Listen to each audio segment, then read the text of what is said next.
circles, radical axis of two circles is the locus of a point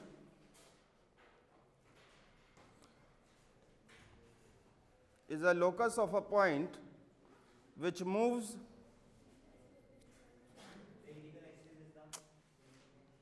यहाँ पर question बनानी पड़ती है, मैं ऐसे नहीं बोल रहा हूँ, इस देखकर है ना, बना रहा हूँ तो अड़ोस पड़ोस से देख लिया करूँ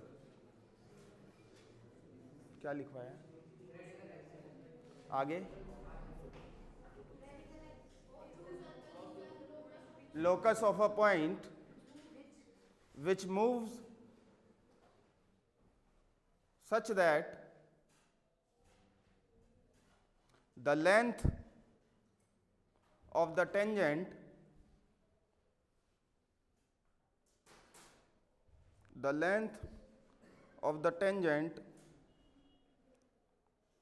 drawn from it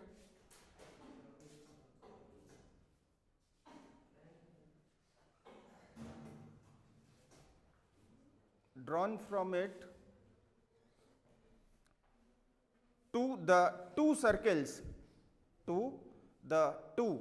TWO, पहला वाला TO, दूसरा वाला TWO, to the two circles are equal, ठीक है। यहाँ पर देखना इसका मतलब क्या है, जैसे कोई भी दो सर्कल है,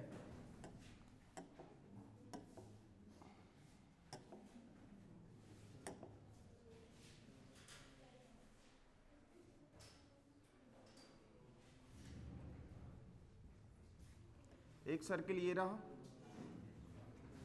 एक सर्कल ये रहा, मान लो, ठीक है।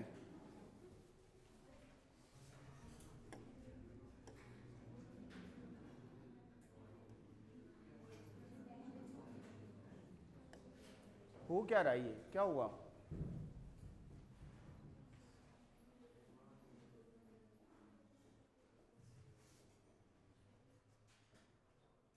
ऐसे पॉइंट, खड़ा हो तू, हाँ बाहर जाकर थूक करा, क्या खा रहा है, बैठ। ऐसे पॉइंट का लोकस, जिससे पॉइंट का लोकस मतलब पाथ, पॉइंट्स का पाथ, ऐसे पॉइंट का लोकस है रेडिकल एक्सिस जिससे दो सर्कल्स पर जो टेंजेंट ड्रॉ हो रही हैं उनकी लेंथ बराबर है, इक्वल है। जैसे यहाँ पर मैंने एक पॉइंट ले लिया, इससे मैंने टेंजेंट ड्रॉ करी, ये रही, और इससे मैंने टेंजेंट ड्रॉ करी, ये रही, ठीक है।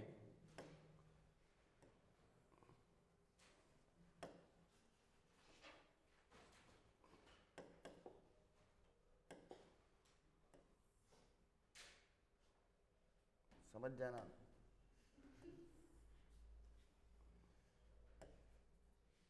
तो ये जो लेंथ है, ये लेंथ दोनों अगर इक्वल है तो ऐसे पॉइंट का लोकस जो है वो रेडिकल एक्सिस होगा। अब ऐसे पॉइंट कहाँ कहाँ हो सकते हैं, एक पॉइंट यहाँ पर भी हो सकता है, यहाँ पर भी हो सकता है, यहाँ पर भी, यहाँ पर भी, यहाँ पर भी। समझ में आ रही है क्या बात, इसमें कोई दिक्कत है क्या, ठीक है। तो ऐसे पॉइंट का जो लोकस होगा वो रेडिकल एक्सिस होगा।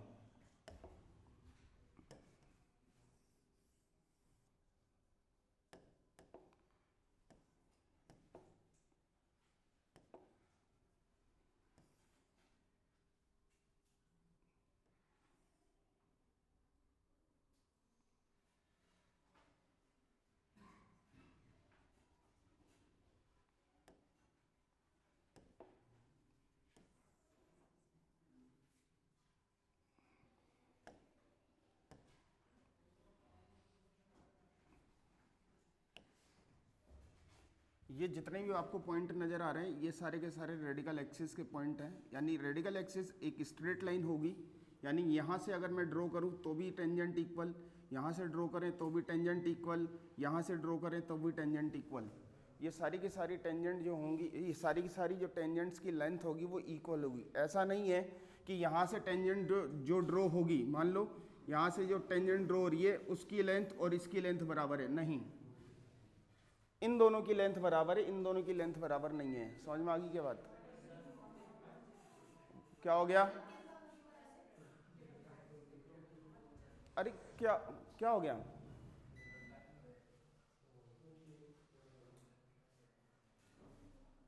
तू बोल, क्या बोल रही है? क्या हुआ?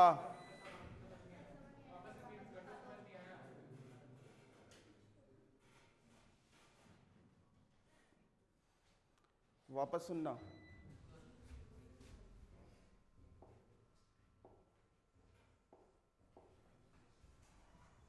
ऐसे पॉइंट का लोकस जिससे दो सर्कल्स पर जो टेंजेंट ड्रॉ हो रही है वो लेंथ इक्वल हो, उनकी लेंथ इक्वल हो, टेंजेंट्स की लेंथ इक्वल हो, तो उस केस में जो होगा, ये जो सारे ग्रुप ऑफ पॉइंट बोलूँ, ये जो पाथ है, ये पाथ जो होगा वो रेडिकल एक्सिस होगा।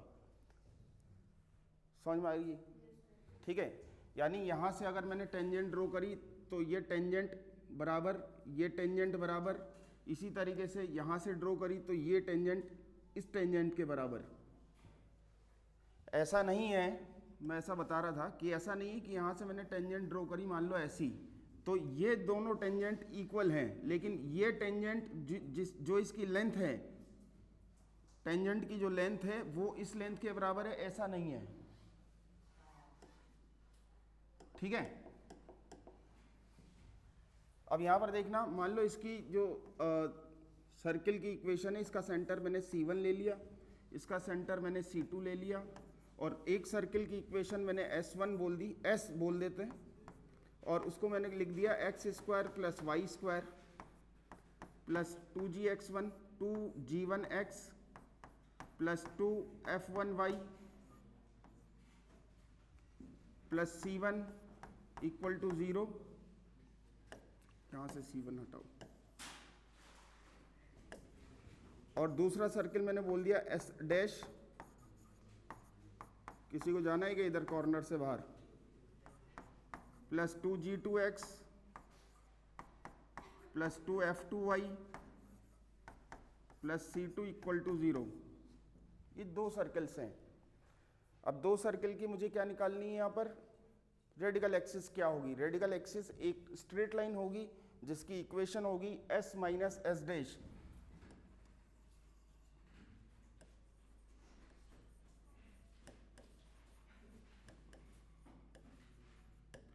रेडिकल एक्सिस होगी s minus S dash equal to 0। ये आपकी रेडिकल एक्सिस की इक्वेशन है। यानी आपको क्या काम करना है? पहली वाली इक्वेशन में से दूसरी वाली इक्वेशन को माइनस कर दो। दो सर्किल आपको गिवन होंगे, रेडिकल एक्सिस निकालनी है, first minus second equal to 0, खत्म कहानी। अब first minus second equal to 0 करोगे तो आपके पास आएगा, देखना ध्यान से, 2 times of g1 minus g2 into X, आगे बोलो,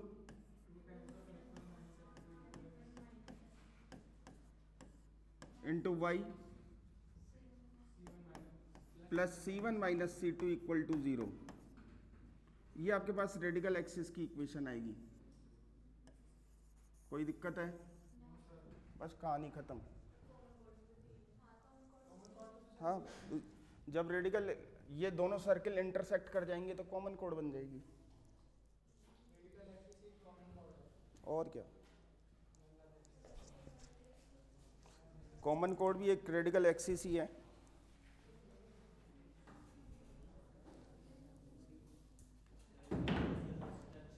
क्या? हाँ, क्या बोल रहा है? दो सर्किल टच कर रहे हैं तो उसकी जो टेंजेंट है वही रेडिकल एक्सिस है।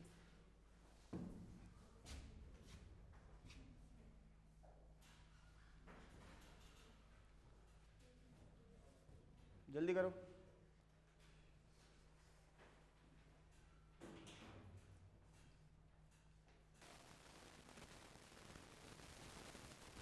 चले आगे।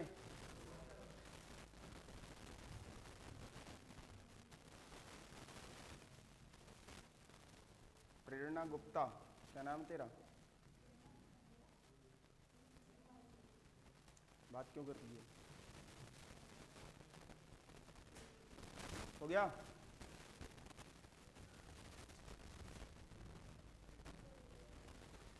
यहां पर देखना कि अगर दोनों जो हैं सर्किल आपस में इंटरसेक्ट कर रहे हैं मान लो,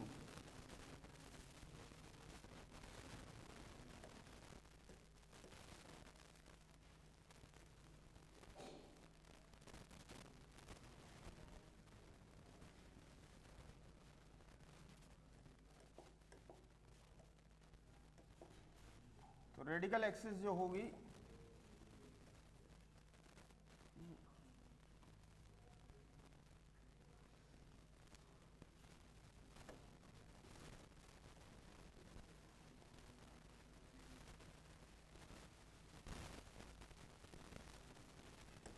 वो ये रहेगी, ठीक है।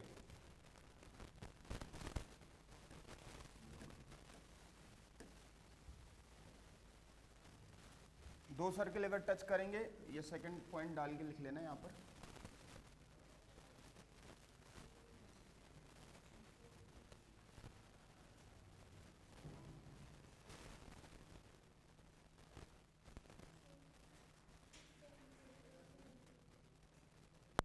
हाँ तो वो केवल यहाँ से ये टेंजेंट देखो, ये बराबर, अब यहाँ से लेकर यहाँ तक इसके बीच में कोई टेंजेंट ड्रॉ नहीं होगी, वो अंदर वाले पॉइंट आ गए ना सर्किल के।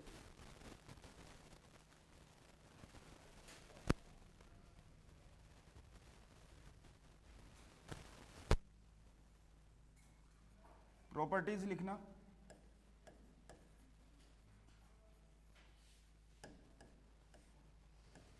पहली प्रॉपर्टी लिखते रहो,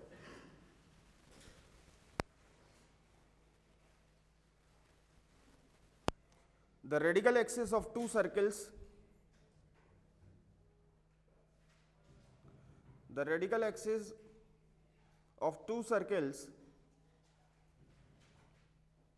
is perpendicular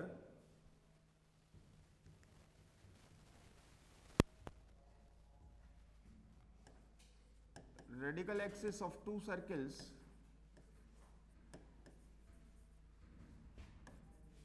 is perpendicular to the line of centers.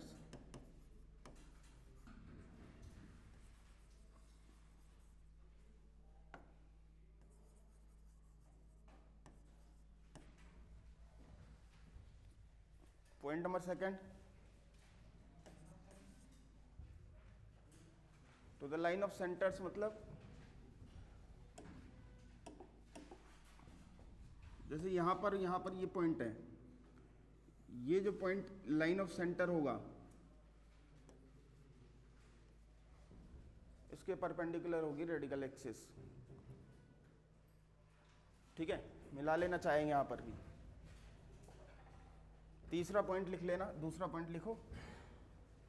अभिनव, अभिषेक, आदित्य, आदित्य सिंह, अंकित, अनुष्का, दीक्षा, दीपेंद्र, एकता, ऋषिका, जय जहांगीर, कार्तिक, केशव, खुशबू, कुसुमन, ना ये परपेंडिकुलर वाला पॉइंट क्या है?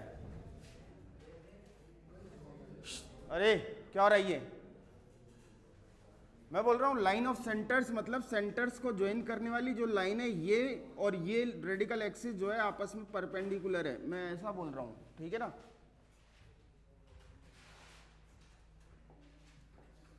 अगला पॉइंट डालना,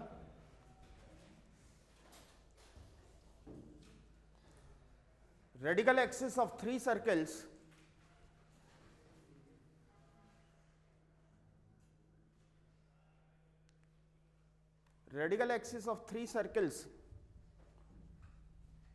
taking two at a time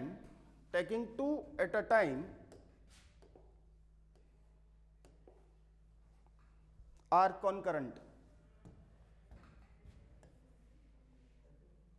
Taking two at a time are concurrent.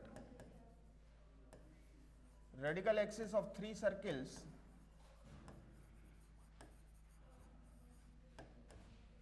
taking two at a time are concurrent. समझना इसको। जैसे तीन सर्कल्स हैं, एक सर्किल ये रहा, एक सर्किल ये रहा और एक सर्किल ये रहा। खास बात ये होनी चाहिए उसमें कि तीनों के जो सेंटर्स हैं वो कोलिनियर नहीं होने चाहिए। तीनों के सेंटर्स जो हैं वो कोलिनियर नहीं होने चाहिए। हो गए तो रेडिकल एक्सिस कहाँ से बनेगी, कैसे बनेगी?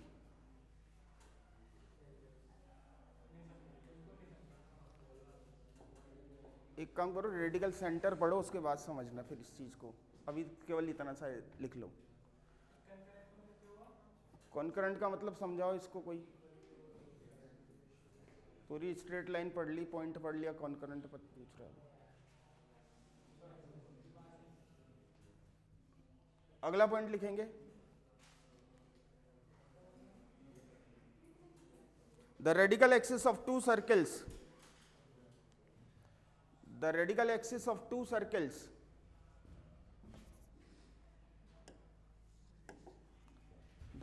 axis of two circles bisects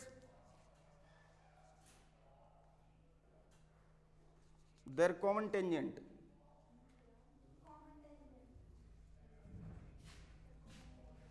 Radical axis of two circles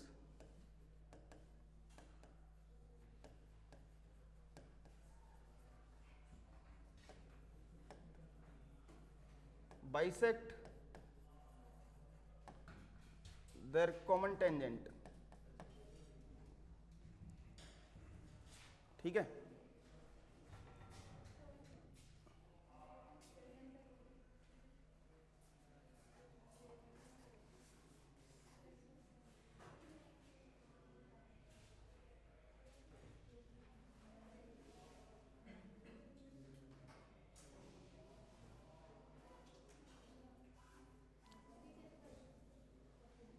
क्या हो गया? इधर देखो, मान लो ये कोई भी दो सर्कल्स हैं,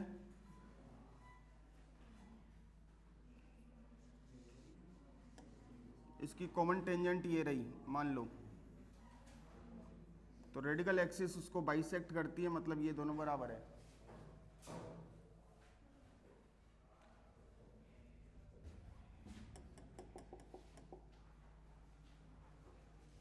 अगली हेडिंग डालो।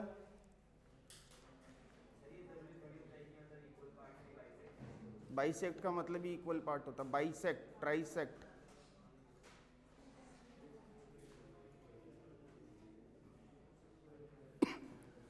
अगला पॉइंट लिखना, अगली हेडिंग लिखना, रेडिकल सेंटर। रेडिकल सेंटर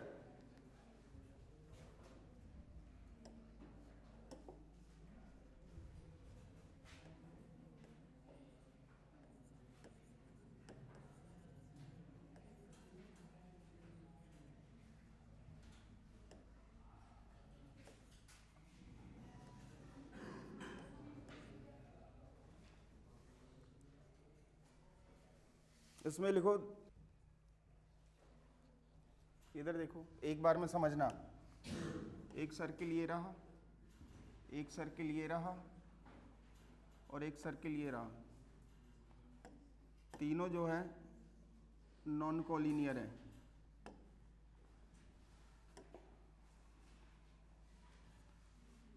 इन दोनों का जो रेडिकल एक्सिस है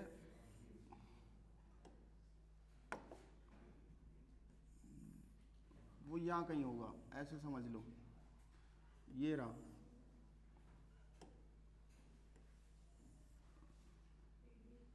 इन दोनों को एक साथ लिया, इनका जो रेडिकल एक्सिस है वो यहाँ कहीं होगा। इन दोनों को लिया, उनका जो रेडिकल एक्सिस होगा वो यहाँ कहीं होगा। ये जो पॉइंट ऑफ इंटरसेक्शन है इसको कहा गया रेडिकल सेंटर। बना लो।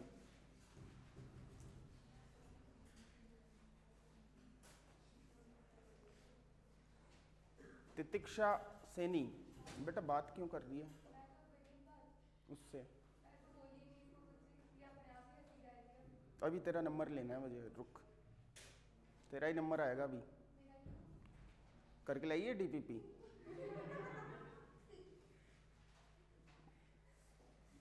रेडिकल सेंटर,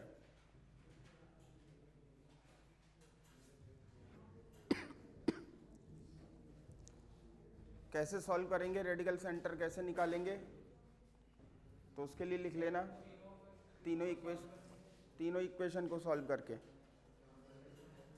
तीनों इक्वेशन को आपस में सॉल्व करो, रेडिकल सेंटर आ जाएगा।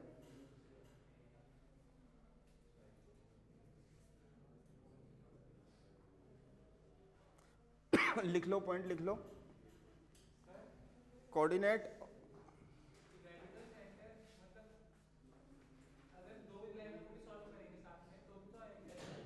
हाँ, लेकिन वो तीसरे को सेटिस्फाई करेगा तभी रेडिकल सेंटर बनेगा, अदरवाइज नहीं।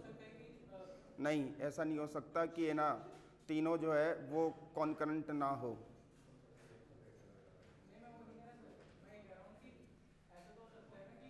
अरे कौन बात कर रही है? हाँ बोल। रेडिकल पॉइंट की लोकस, रेडिकल एक्सिस की जो लोकस बनाई है हमने, हाँ, वो कहीं दो जगह पे मीट कर रही, मतलब उस पॉइंट की और उस पॉइंट की जो लोकस है वो दो दो जगहों पे मीट कर रही हो। ऐसा कैसे पॉसिबल है? हो सकता है तो सर, तब तो सर दोनों अगर आपस में सॉल्व करेंगे तब तो तीसरी सॉल्व होनी चाहिए। तो हमेशा करेगी सही, वो तो सेटिस्फाई तो होगी। दो इक्वेशंस को आपस में सॉल्व कर लो, तीसरी इक्वेशन को सेटिस्फाई करेगी वो। लिख लेना इसमें coordinate of radical centre, coordinate of radical centre can be found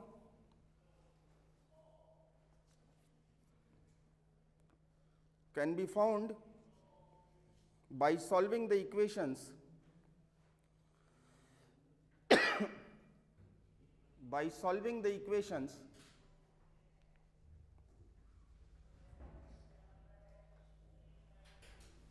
S1 equal to S2 equal to S3 equal to 0।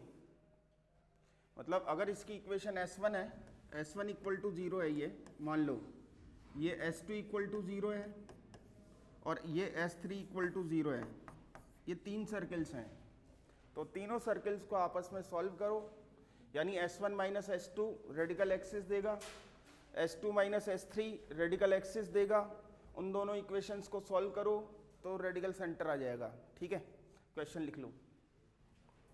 अब एकदम शांति, तुम दोनों बहुत बात कर रहे हो।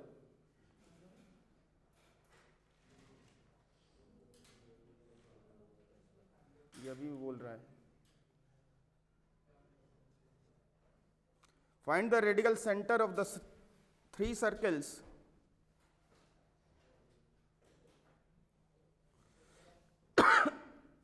find the radical center of three circles described on the three sides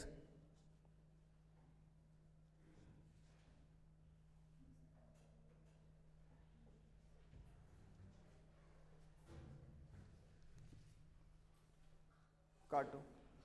Find the radical center of three circles x square plus y square minus 2x plus 4y plus 5 equal to 0, minus 5 करना।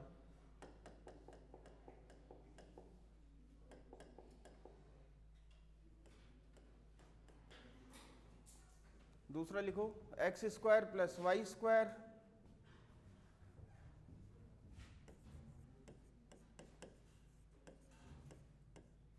Plus 2x plus 4y equal to 0। तीसरा लिखो X square plus Y square minus X plus Y minus 1 equal to 0।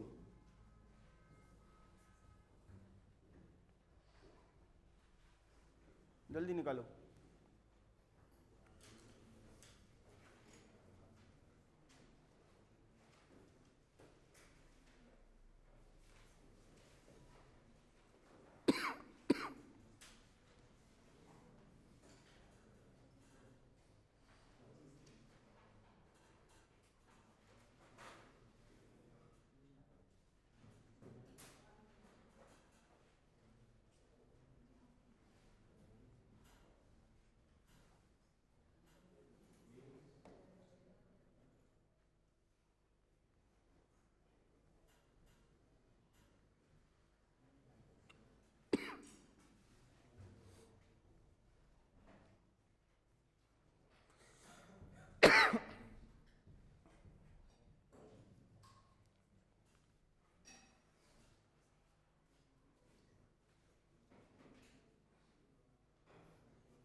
आ गया होगा।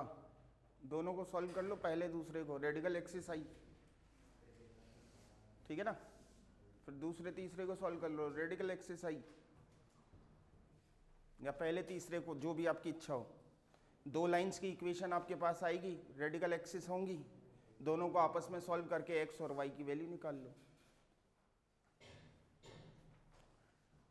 आगे answer क्या क्या मुझे नहीं पता। हाँ, किसी का आ रहा है क्या आंसर? अभी पहले पूरा कोऑर्डिनेट निकालो, एक्स और वाई दोनों, उसके बाद फिर मैं बताता हूँ। आंसर तो सॉल्व करने पर आएगा ना, जल्दी करो। माइनस -5/4, -5/4 कोमा 11/12, आंसर लिख लेना, -5/4 कोमा 11/12, ठीक है।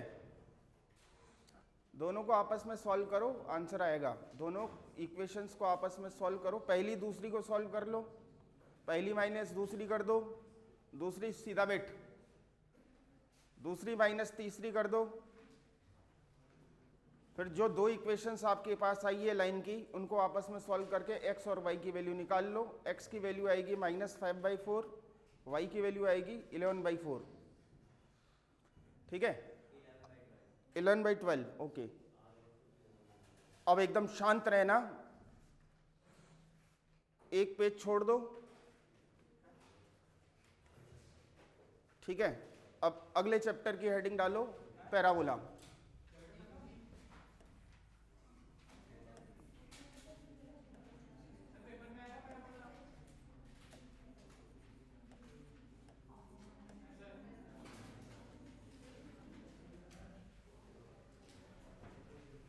अगर आपने स्ट्रेट लाइन, पॉइंट और सर्किल अच्छे से पढ़ा हुआ है तभी पैराबोला समझ में आएगा। इसलिए पैराबोला की बेसिक्स चीज को पकड़े रहना, चैप्टर पूरा समझ में आएगा। लेकिन अगर शुरुआत में आपने छोड़ दिया तो दिक्कत आपके साथ होगी, ठीक है। एक बार में समझने की कोशिश करना, अगला चैप्टर पैराबोला एक बार में समझने की कोशिश करना, पूरा चैप्टर समझ में आ जाएगा, ठीक है। हेडिंग डाल लो पैराबोला। जो तुम क्वेश्चन सॉल्व करोगे ना अभी इसमें, इसके उसमें भी सर्किल और स्ट्रेट लाइन की चीजें आएंगी, ठीक है। तो पैराबोला इसमें लिखो, सबसे पहले डेफिनेशन, डेफिनेशन लिखना, एक बार में समझना।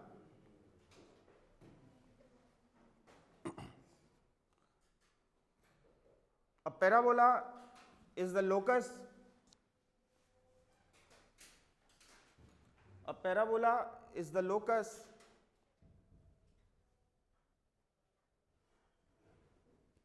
of a point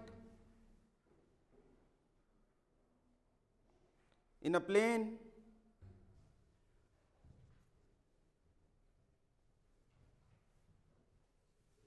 such that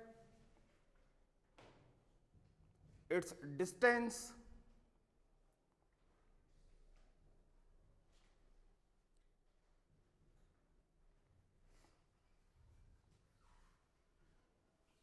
from a fixed point, bracket में लिखना, फिक्स्ड पॉइंट के बाद ब्रैकेट में लिखना focus, focus FOCUS,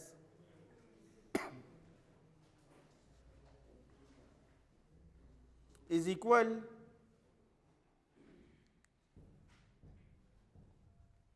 to the distance, is equal to the distance from a fixed point, a fixed line, from a fixed line is equal to the distance from a fixed line, bracket में लिखो directrix,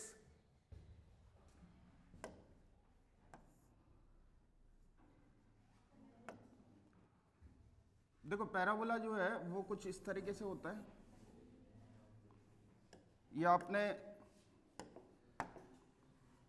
जब quadratic equation पढ़ी होगी तब भी देखा होगा।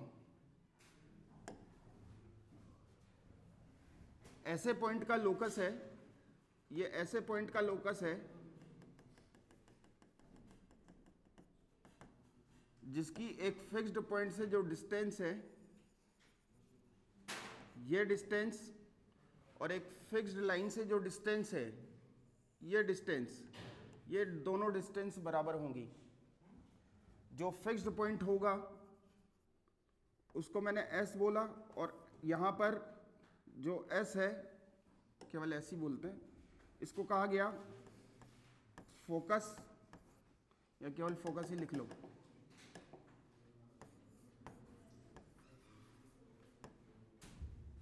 और इसको कहा गया डायरेक्ट्रिक्स।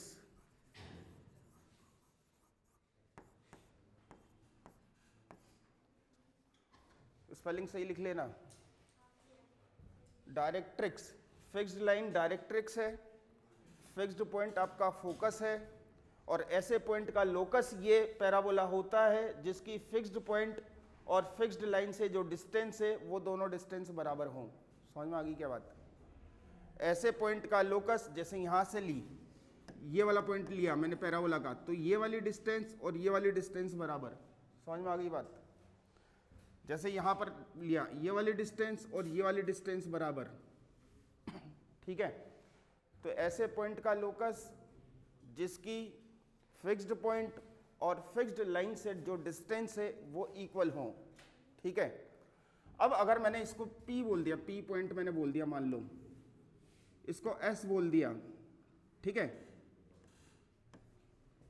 और इस पॉइंट को मैंने M बोला जहां पर ये परपेंडिकुलर हो रहा है, तो क्या मैं यहां पर ऐसा बोल सकता हूं कि PS इक्वल टू PM होगा? अरे हाँ या ना? ठीक है, समझते रहना, एक बार में समझ में आएगा, और यहीं से कनेक्ट होगा अगला चैप्टर, इलिप्स और हाइपरबोला, ठीक है। ये थोड़ा बड़ा चैप्टर है, वो छोटे चैप्टर इसलिए बन जाते हैं क्योंकि ये सारी कहानियां वहां पर भी पढ़ेंगे अपन। तो यहां पर PS इक्वल टू PM होगा। वापस बता रहा हूं, जैसे हमने सर्किल में पढ़ा था, सर्किल क्या होता है, किस पॉइंट का लोकस होता है? ऐसे पॉइंट का लोकस जिसकी फिक्स्ड पॉइंट से जो डिस्टेंस है वो कांस्टेंट रहे, ये सर्किल होता है। जो फिक्स्ड पॉइंट कहा गया था वो क्या कहा गया था? सेंटर सर्किल में। और फिक्स्ड डिस्टेंस, जो कांस्टेंट डिस्टेंस थी, उसको क्या कहा? रेडियस। यहां पर क्या हुआ? फिक्स्ड पॉइंट से डिस्टेंस और एक लाइन से डिस्टेंस इक्वल है। फिक्स्ड पॉइंट को फोकस कहा गया और फिक्स्ड लाइन को कहा गया डायरेक्ट्रिक्स, ठीक है। कोई दिक्कत? वापस बताऊं, ठीक है। ये बना लो, इसके नीचे वापस लिखना। अब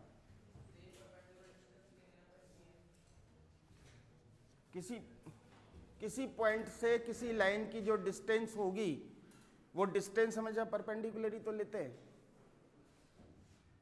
ax1 plus by1 plus c upon under root a square plus b square.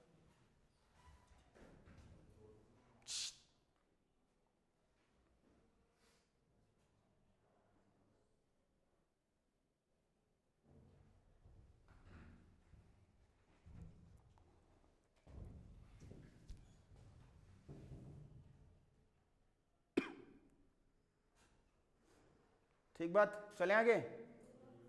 अगला पॉइंट समझना, उसमें लिखो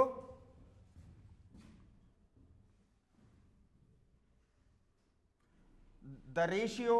अगला पॉइंट लिखना, the ratio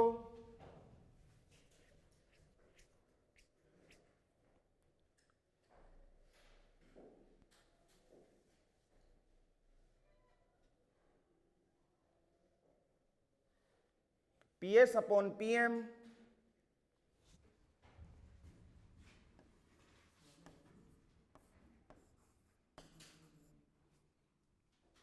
is known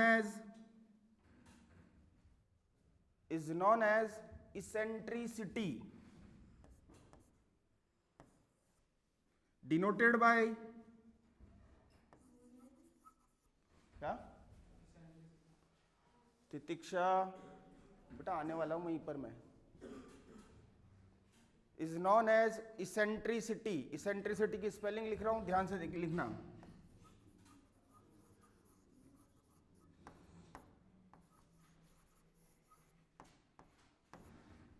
eccentricity,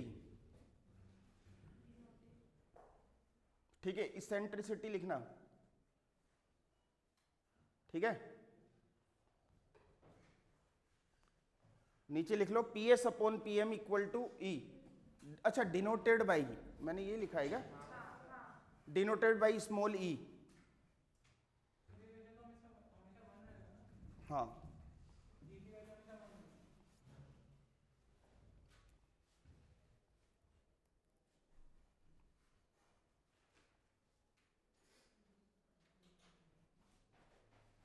हो गया।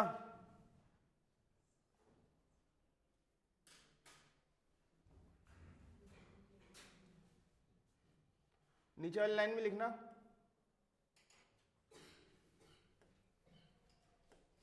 इफ ई इक्वल टू 1 यानी पैराबोला,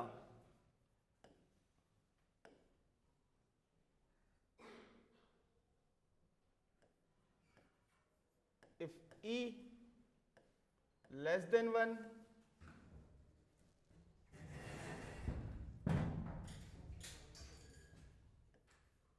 एलिप्स, ये अगला chapter. If E greater than 1 hyperbola,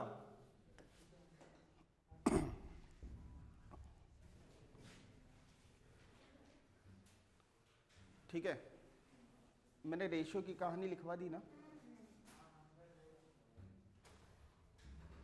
आगे देखना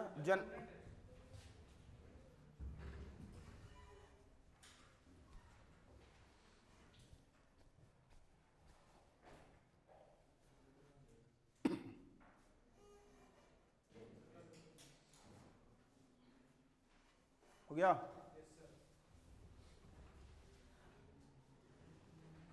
आगे लिखना जनरल इक्वेशन।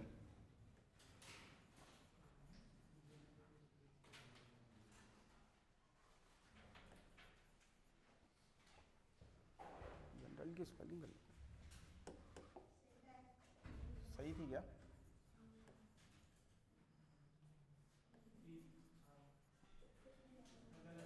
ई आएगा ना।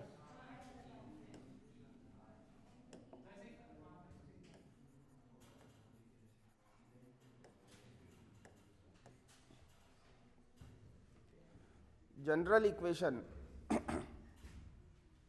अब मैं यहां पर पैराबोला की एक जनरल इक्वेशन लिखवा रहा हूं, उसके बाद अपन स्टैंडर्ड इक्वेशन देखेंगे। जिस तरीके से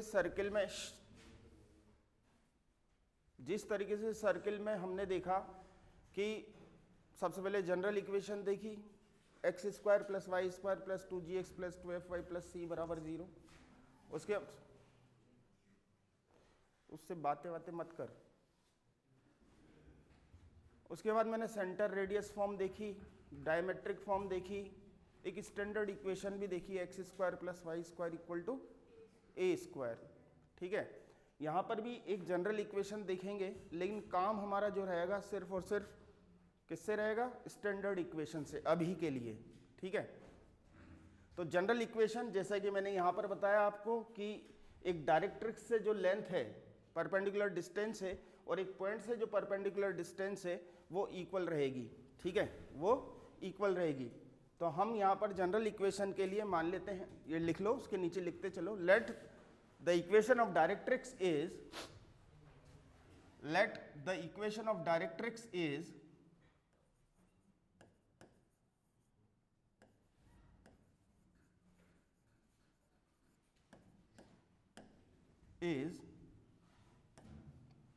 ax plus B Y plus C equal to 0। देखो एक लाइन की इक्वेशन है, and focus alpha comma beta. देखो ये पॉइंट है फोकस, ठीक है, अब मुझे लोकस निकालना है किसका, पैराबोला का। तो क्या मैं यहाँ पर ऐसा बोल दूँ, let the locus of a point is h, k। h, k ही लेते हैं ना हमेशा बाय डेफिनेशन।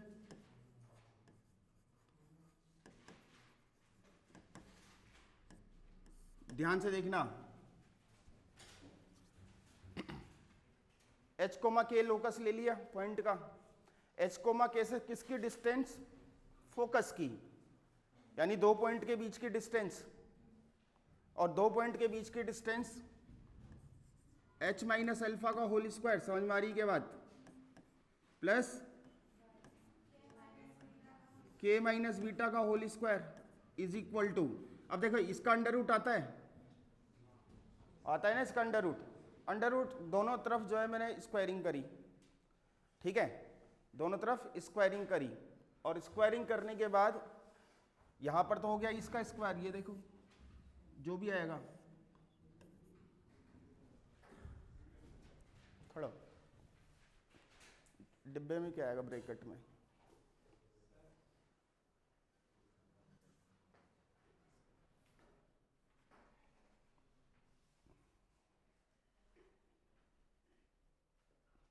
बात कर रहा था ना इसलिए समझ में नहीं आया। 3 बार तो मैंने देख लिया, 3 चीजें पूछ ली, मतलब तूने पीछे पीछे चल जा।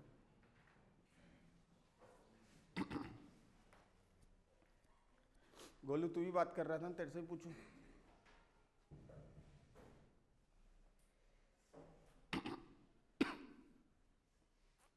कौन बताएगा ब्रैकेट में क्या आएगा, बोल खड़ा होकर।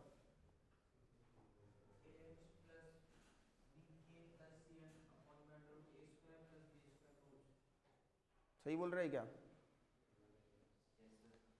कौन कौन सही बोल रहा है कि कौन कौन बता पा रहा है कि ये सही बोल रहा है, raise your hand.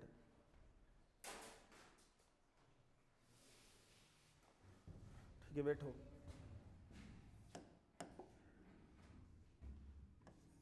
H plus B के plus C upon under root ए स्क्वायर प्लस बी स्क्वायर और इस पूरे का होल स्क्वायर। मोड लगता है लेकिन मोड स्क्वायरिंग है तो मोड की आवश्यकता नहीं है। ये बाय डेफिनेशन हुआ, इसका मतलब अब मैं इसको क्या कर रहा हूँ, h की जगह क्या पुट करते हैं, x, यानी x माइनस अल्फा का whole square plus y minus beta का whole square is equal to ax plus B Y plus C upon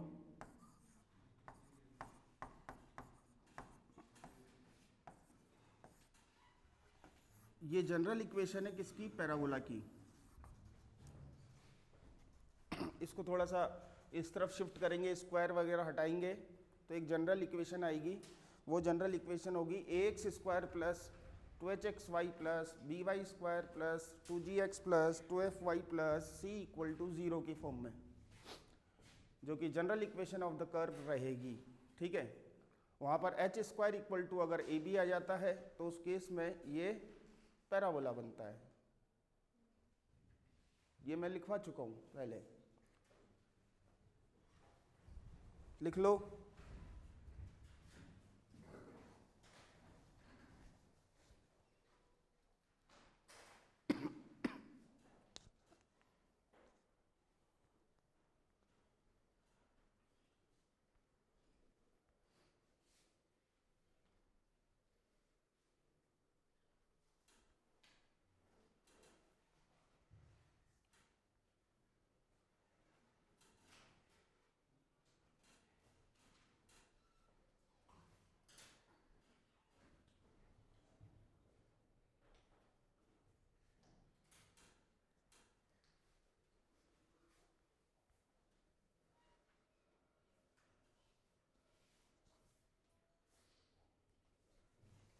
हो गया,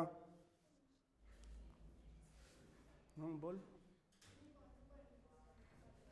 क्या, ये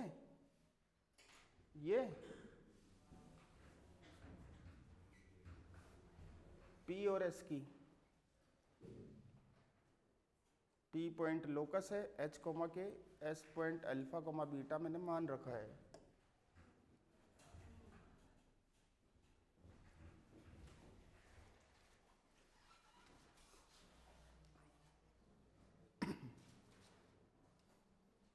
ठीक है,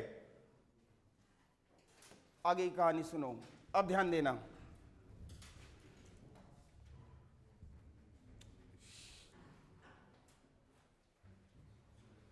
अरे बात नहीं, ऐसा कुछ पैराबोला होता है, ठीक है।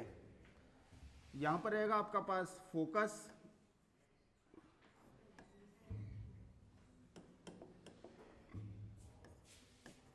ये फोकस है,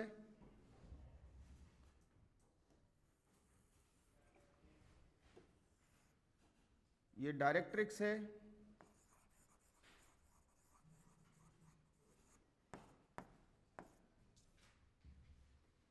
ये कोई भी पॉइंट है, इसको कहा जाता है एक्सिस ऑफ पैराबोला।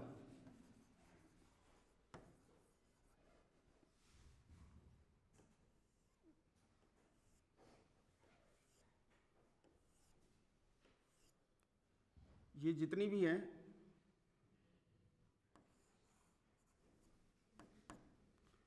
जितनी भी ये लाइन्स है एक्सिस ऑफ पैराबोला के परपेंडिकुलर, इसको कहा जाएगा डबल ऑर्डिनेट।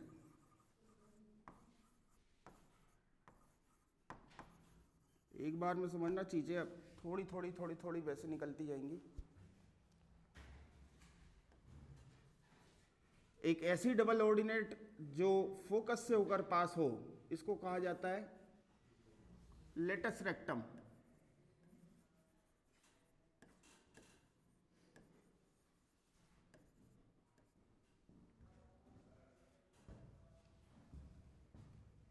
जब एक्सिस और पैराबोला का जो इंटरसेक्टिंग पॉइंट है, इसको कहा जाएगा वर्टेक्स।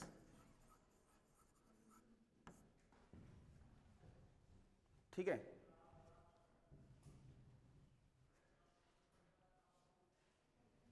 अभी के लिए इतना ही काफी है, इसको कॉपी करो।